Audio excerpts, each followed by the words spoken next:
Natalie, we are at Dogs Trust Evesham at the moment, and this is Shakey. He's my 19-year-old Jack Russel. He came from Dogs Trust Evesham about 13 years ago now. So when I initially had Shakey, he was really malnourished, and he went to the vets and was put on a drip for about 3 weeks, and I was asked initially to foster him until he was fit enough to come into the kennels. I had him for probably about 3 months, and then it was time for him to come back in, but obviously I'd built up quite a bond with him and he couldn't come back in. It ended up with me fully adopting him. So after I adopted him, about 3 months afterwards, I found quite a big lump in his mouth. After the vets had investigated, it came back that it was a mast cell tumour, quite an aggressive form of cancer.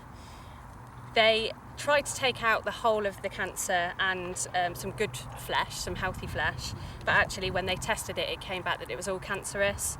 So they wanted to cut away some of his mouth to see how far it had spread, but it would have meant him losing half of his jaw and some of his teeth.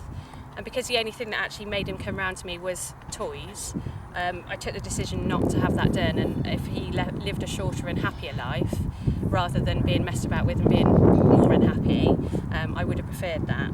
So the vets gave him about 3 months by how aggressive the cancer is, and that was actually about 12 years ago now, so he's doing all right. Shakey is so loving. He's one of 3 dogs, obviously my eldest. He's really loyal. I've never known a dog to come from such a bad background, really, quite nervous of everything, to actually being the most loving dog, most loyal dog that I've got.